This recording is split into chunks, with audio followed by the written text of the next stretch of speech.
Pour cette recette, il vous faudra 700 g de pommes de terre épluchées que vous allez immerger dans l'eau complètement et que vous allez cuire soit dans une cocotte minute pendant environ 10 minutes ou soit tout simplement dans une casserole pendant environ 30 minutes. Ensuite, vous écrasez le tout avec un presse-purée afin d'obtenir quelque chose d'à peu près lisse.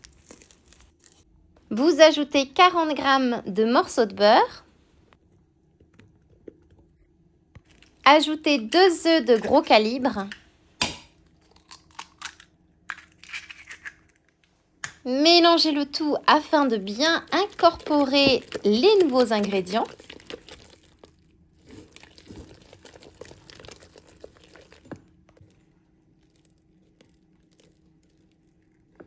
Ajoutez 50 g de parmesan fraîchement râpé.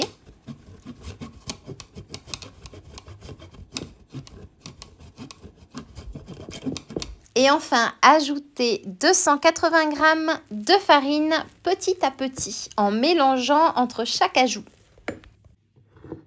Selon le type de farine que vous utilisez, peut-être que vous aurez besoin d'en mettre un petit peu moins ou d'en mettre un petit peu plus. C'est pour ça que je vous conseille d'ajouter la farine petit à petit.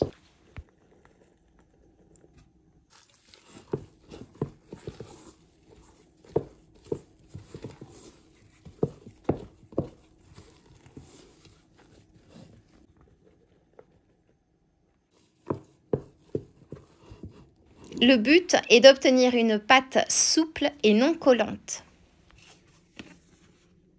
Vous coupez maintenant un tiers de cette pâte et vous la gardez de côté pour le moment. Elle servira à décorer notre tarte de pommes de terre. Et le plus gros morceau, vous l'étalez sur un moule à tarte d'environ 25 cm de diamètre. Vous le faites avec les mains parce que c'est très facile à faire avec les mains.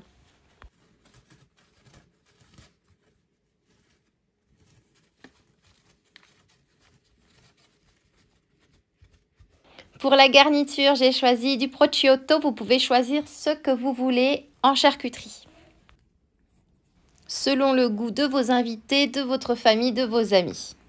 Donc je tapisse tout le fond avec mon prosciutto. Ensuite, j'ajoute une couche de mozzarella. Puis à nouveau une couche de mon prosciutto, une couche de mozzarella, une couche de prosciutto encore. Et enfin, une dernière couche de mozzarella. Ensuite, avec le tiers de pâte qu'il vous reste, vous en faites des petites ficelles plus ou moins larges selon vos goûts là encore. Et vous les déposez en forme de quadrillage croisé sur votre tarte de pommes de terre. Et à l'aide d'une fourchette, vous scellez tout simplement les bords de votre pâte afin que le tout tienne bien pendant la cuisson.